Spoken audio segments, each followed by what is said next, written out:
Il corteo dei bimbi delle scuole di Sestri Levante ha dato avvio al Festival Andersen 2019. Ad aprire il corteo il maestro Giovanni Allevi, testimonial dell'edizione di quest'anno. È pronta ad essere presentata ufficialmente la nuova giunta di Carasco. Tra conferme e new entry, l'insediamento si terrà martedì 11 giugno. Sindaco già al lavoro su alcune pratiche urgenti. A Casarza Ligure il workshop del corso di laurea delle università di Genova, Milano e Torino in progettazione delle aree verdi e del paesaggio. Decine gli studenti provenienti da tutta Italia che hanno studiato la Val Petronio. Anche Chiavari tra le 40 città che hanno ospitato l'iniziativa Meet the Meeting dal 18 al 24 agosto a Rimini, l'incontro di diverse culture sul tema "Nacque il tuo nome da ciò che fissavi". La Croce Rossa di Cogorno in festa per celebrare il volontariato e ricordare i militi defunti, un riconoscimento speciale per i 30 anni di impegno sociale del presidente Carniglia. Buongiorno ai telespettatori di Tigullio oggi, grande inaugurazione oggi a Sestri Levante dell'Andersen Festival 2019 con il corteo dei bambini degli asili nido e delle scuole dell'infanzia e primarie della città. I bambini hanno riempito le vie del centro festeggiando la prima giornata della Kermesse dedicata a loro, capitanata da un ospite d'eccezione, Giovanni Allevi.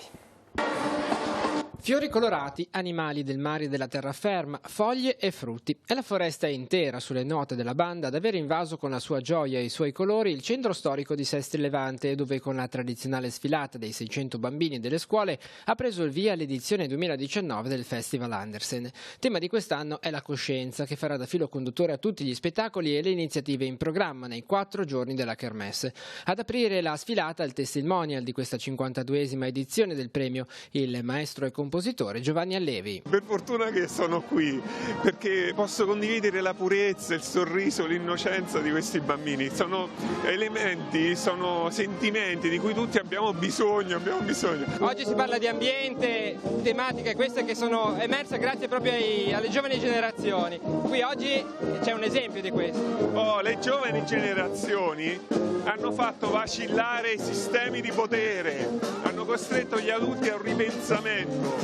Il tema dell'ambiente, ma adesso anche il tema della fantasia e della favola, che ci invita a riflettere. L'abbiamo un po' definito il giovedì per il futuro, mutuando il venerdì per il futuro dei ragazzi e di Greta. I bambini hanno formato questa foresta viaggiante, come hanno detto loro, per portare gli alberi nel centro cittadino. È un buon auspicio per tutti noi, per il futuro e anche di buon Andersen, visto che da oggi si aprono 4 giorni con 100 spettacoli per tutti i gusti. Sabato la cerimonia di consegna del premio letterario, che quest'anno è dedicato al professor David Bixio, ideatore del festival nel 1967 e scomparso nel 2018. Intanto si tracciano i primi bilanci delle presenze turistiche sul comprensorio di Sestri Levante legate proprio al Festival Andersen. Si spera insomma che questo sia davvero il primo weekend estivo, sia in termini di meteo sia in termini di affollamento della città. Noi ci aspettiamo come ogni anno più di 50.000 presenze in città e nei 4 giorni del festival ci sono 150 rappresentazioni, 7 palcoscenici, insomma la macchina organizzativa è pronta e da adesso comincia l'Andersen. La politica amministrativa adesso è pronta ad essere presentata ufficialmente la nuova giunta di Carasco. Tra riconferme e new entry l'insediamento è previsto per martedì prossimo. Intanto il sindaco Massimo Casaretto è già al lavoro su alcune pratiche urgenti. Sentiamo. Si terrà martedì 11 alle 18:30 il primo Consiglio Comunale di Carasco Casaretto bis. Sarà l'occasione per presentare giunta e incarichi. Il sindaco tiene per sé le deleghe a bilancio, protezione civile, personale, viabilità. Vice sindaco è Silvano Cuneo, che si occuperà di lavori pubblici, edilizia privata e urbanistica. Gli altri assessori sono Angelo Garbarino all'ambiente con delega al Consorzio Rio Marsiglia, Chiara Bucciarelli a cultura, tempo libero e URP, Sandra Canepa a istruzione e servizi sociali. Simona Celle, capogruppo di Insieme per Carasco, è consigliera alle politiche giovanili e alle comunicazioni istituzionali. Gli altri consiglieri sono Roberto Lertora, delegato a Verde Pubblico e Agricoltura, Orazio Ramezzano a Manutenzioni e Bacino Imbrifero Montano, Massimiliano Del Giudice all'Acquedotto e alle Frazioni, Leonardo Massa ai Beni Culturali e all'Informatica, Massimo Sturla a Sport, Associazioni e Parrocchie, Maria Luisa Taddei a Turismo e Manifestazioni, Emilio Bagnasco ai Cimiteri. Il sindaco ha poi istituito 3 gruppi di lavoro per valutare i temi, organizzare i progetti e indirizzare la giunta. L'amministrazione è già al lavoro su alcuni interventi in corso. Sono la rimessa in sicurezza dello Sturla, che è €1 milione, è un'operazione molto importante, è partita la settimana scorsa, deve essere messa in sicurezza tra la diga e il ponte che è stato rifatto nuovo lì in località San Pietro. E l'altra parte importante, i soldi che ci ha dato la Regione Liguria mediante le accise, abbiamo quasi terminato a Rivarola di Carasco, vicino al depuratore abbiamo fatto il primo lotto, che siamo sui mi pare 120-140 metri di rifacimento dell'argine che era malorato dal 2011, e poi inizieremo a fare dei piccoli progetti in collina. Ci sono un sacco di rivi secondari che magari non sono segnalati o sono magari tenuti lì in abbandono, vogliamo rimetterli in sicurezza per poter fare arrivare giù l'acqua nei torrenti con una certa tranquillità senza creare altre frane. Nuovo impianto di condizionamento per la scuola materna Lascito Repetti di Corso Buenos Aires a Chiavari. I lavori di installazione sono giunti al termine. La struttura potrà contare su 6 impianti tra deumidificatori e climatizzatori che consentiranno lo svolgimento delle attività estive. Il costo totale dell'intervento è pari a €10.880. Ed entra nelle battute conclusive il workshop del corso di laurea magistrale Interateneo Genova, Milano e Torino in progettazione delle aree verdi e del paesaggio. Si sta svolgendo a Casarza Ligure. Per una settimana una decina di studenti provenienti da tutta Italia hanno potuto conoscere meglio, anche con sopralluoghi direttamente sul posto, alcuni luoghi dei quali in passato si svolgevano attività produttive che oggi sono abbandonati. Dalla loro ricerca scaturiranno alcune idee che potranno anche portare a progetti di recupero e valorizzazione del territorio. Perché è stata scelta Casarza Ligure e il suo territorio?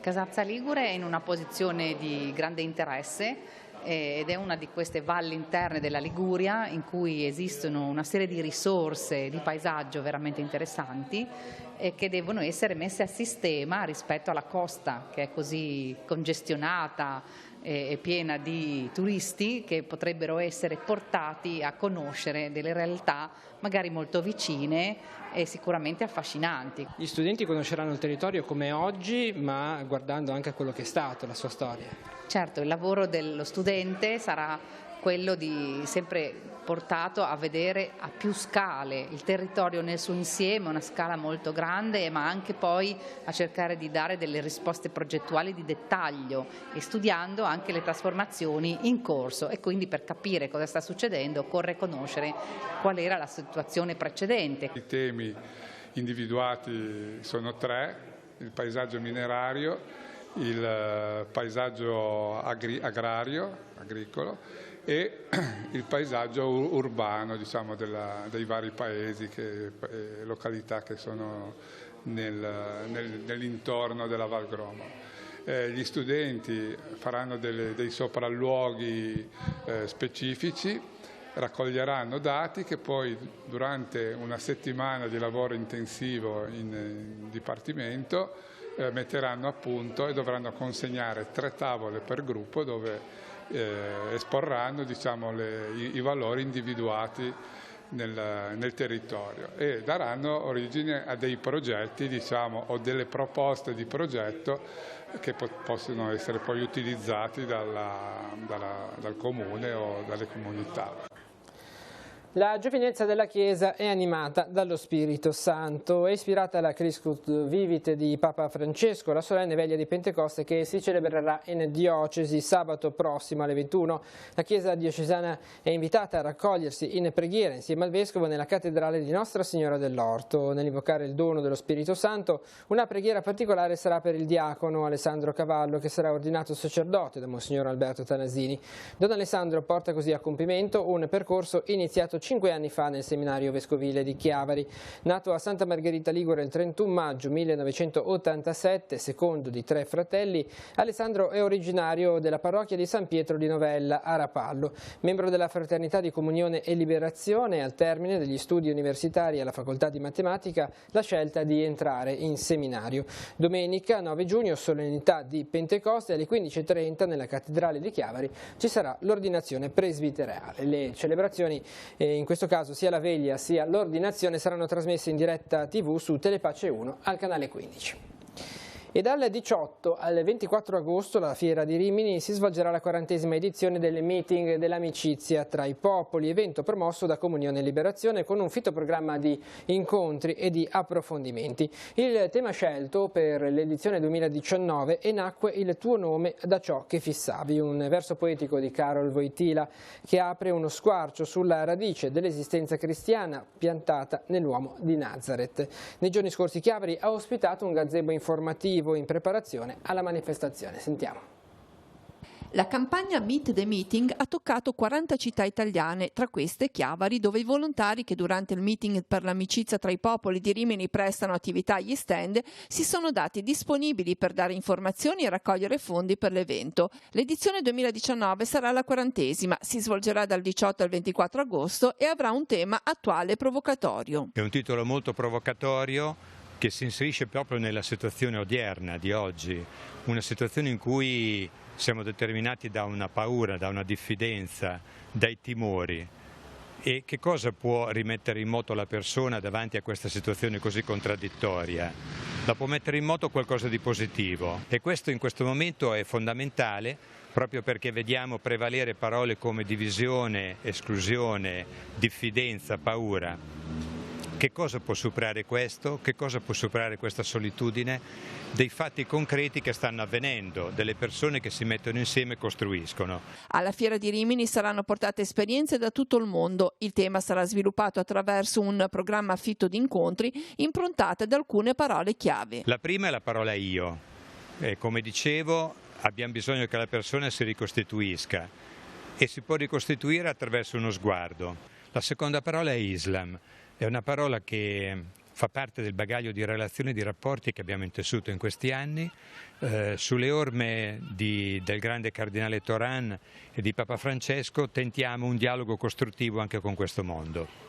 E poi ancora un'altra parola per noi importante è la parola economia e società, il lavoro, la salute, la città. E poi ancora la parola democrazia, perché la democrazia abbiamo visto non è scontata e quindi chiameremo gli attori principali di questo momento a parlarne.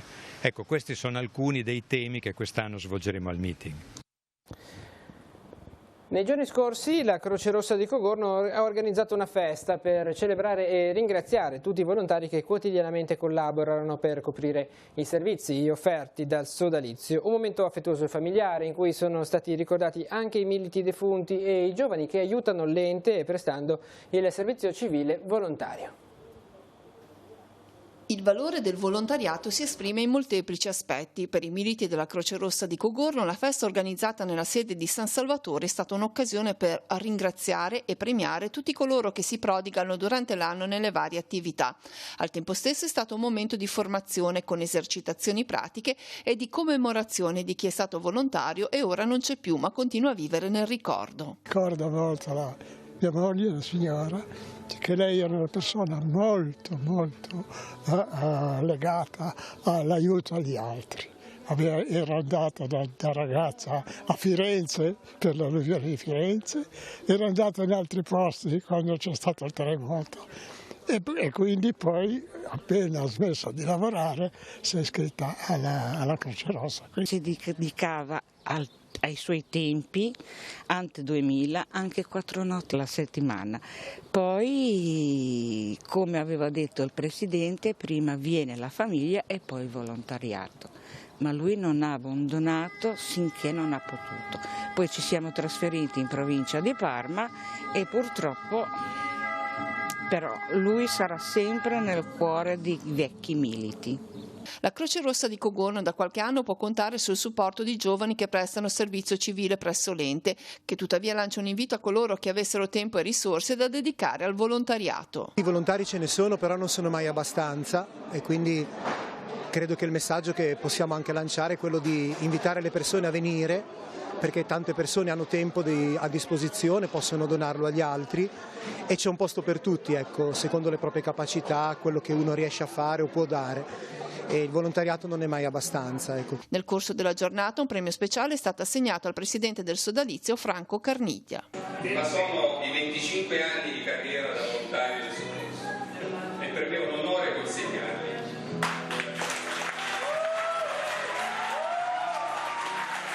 Lui è da 30 anni in realtà, ma non esiste ancora questo attestato che vada a dare la benemerenza a questo numero di anni elevato. Il presidente regionale di Croce Rossa, Maurizio Biancaterra, l'ha premiato con una bella sorpresa, oggi un attestato che rende giustizia, diciamo, a tutti questi anni dedicati al prossimo.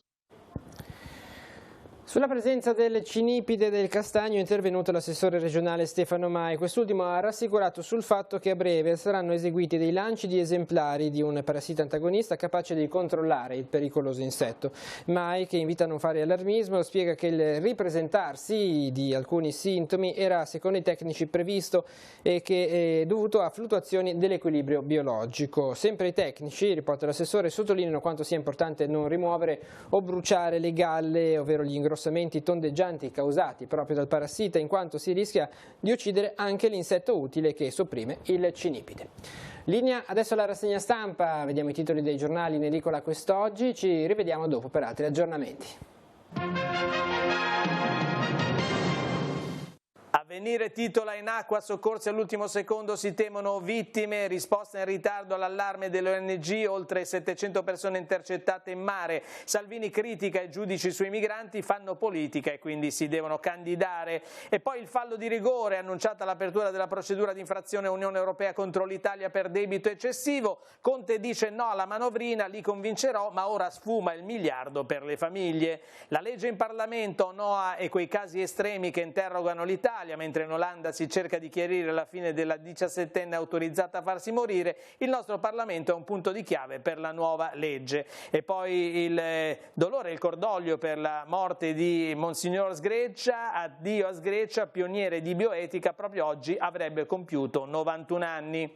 Siamo sul secolo XIX, manovra, servono subito 10 miliardi, Conte prudente, non sarò io a rompere con Bruxelles, Salvini, le condizioni sono inaccettabili, dossier del Viminale sui giudici autori di sentenze sui migranti in contrasto con la linea del ministro. E poi c'è questa fotonotizia con questo operaio dell'ArcelorMittal di Taranto, cassa integrazione per 1.400 all'ex Ilva di Taranto, la cassa non riguarda né Genova né Novi Ligure. E poi siamo alle notizie dalla Liguria, ospedale a corto di medici, la Liguria chiama i privati, contratti a gettone per i buchi negli organici, il blitz 'ndrangheta nel Tigullio, confiscati i beni per 3 milioni di euro e poi il via al Festival Andersen, allievi Ravera guidano il corteo di 600 bambini. All'interno del secolo il padrone di casa mette in fuga i ladri che forzano la porta, è accaduto a Neirone. Era piena notte, hanno usato il trapano e li ho sentiti, ho urlato e li ho rincorsi. I carabinieri indagano sul caso in Fontanabuona, numerosi furti dall'inizio dell'anno. Il padrone di casa dice: preso dal panico, ha acceso tutte le luci e loro sono scappati, ma non si può vivere così. Altri padroni di casa a Sesti Levante che ora però sono contenti, ora non siamo più abusivi a casa nostra. I privati di Viale Roma, dopo la vittoria in appello, felici e pronti ad affrontare tutto il nodo della manutenzione dei portici. Quindi questa sentenza ha dato la priorità agli abitanti, ai proprietari di abitazioni che sono proprietari anche dei vari terrazzi che sorgono sui portici. Illegale, temevamo che terrazzi e cantine non fossero ritenute di loro proprietà. Ma adesso la linea a Genova per vedere quali sono gli argomenti del settimanale Il Cittadino. Il Cittadino numero 24 di domenica 9 giugno. In apertura, valore di una firma. In tempo di dichiarazione dei redditi, un servizio sull'8 per 1000 per le finalità della Chiesa italiana. All'interno, come ogni anno, il rendiconto diocesano sul servizio per la promozione del sostegno economico alla Chiesa Cattolica. Di spalla 2 doni della Pentecoste. Domenica 9 giugno in San Lorenzo le ordinazioni sacerdotali e diaconali. e sarà ordinato vescovo da Papa Francesco il salesiano Don Alberto Lorenzelli, per molti anni a Genova all'Istituto Don Bosco di San Pier d'Arena. In taglio centrale l'appuntamento tradizionale con la veglia di Pentecoste al Santuario della Guardia, con la possibilità anche quest'anno di salire a piedi partendo dal centro città. E in taglio basso accolti a Genova 23 minori non accompagnati, sbarcati dal pattugliatore della Marina Militare approdato nei giorni scorsi nello scalo cittadino. I minori sono stati affidati alle preposte strutture di accoglienza. Per gli aggiornamenti andiamo in redazione con Cristina Oneta. Grazie Andrea, un saluto a tutti i telespettatori. Abbiamo un aggiornamento di cronaca. Attorno alle 11 di questa mattina un'auto si è ribaltata in via Pace nel Mondo a Sestri Levante e una donna sulla sessantina che si trovava alla guida del mezzo ne ha perso il controllo finendo contro un albero e cappottando su se stessa. La conducente tuttavia è rimasta illesa. Sul posto l'automedica del 118 di Lavagna, l'ambulanza della Croce Rossa di Riva Trigoso e i vigili del fuoco di Chiavari. Fortunatamente, nonostante la dinamica roccambolesca, le conseguenze sono state lievi. È tutto lì nello studio. I pescatori sportivi che praticano la loro attività nelle acque interne della Liguria dovranno dotarsi di un tesserino elettronico per le catture, uno strumento che sostituisce quello cartaceo. Per il momento questo strumento sarà adottato per la pesca nelle aree dell'Aveto e del Trebbia, gestite dalla FOPS-FIPSAS, che ha chiesto l'introduzione del tesserino elettronico sulla scorta di esperienze già collaudate. Con questo sarà possibile scaricare anche un'apposita applicazione per cellulare e altri supporti. Tramite questa novità sarà possibile effettuare i pagamenti necessari direttamente sul proprio cellulare in maniera facile e semplice. E il centro sportivo italiano, il Comitato di Chiavari, organizza la quarta edizione del torneo di calcio dei Sestieri di Lavagna. La manifestazione si svolgerà dal 24 al 27 luglio e è riservata ai giovani residenti a Lavagna nati tra il 2003 e il 2008. Per partecipare occorre dare la propria adesione contattando i seguenti riferimenti: Paolo al 339 5342 364 e Cristian al 331 3805 278. La manifestazione si avvale della collaborazione con il gruppo storico dei Sestieri di Lavagna e dell'Istituto Comprensivo di Lavagna. È tutto per questa edizione di TV Oggi. L'informazione torna questa sera alle 19:15. Continua sul nostro sito teleradiopace.com e sul canale 187 Telepace News. Grazie per essere stati con noi e buon proseguimento di giornata.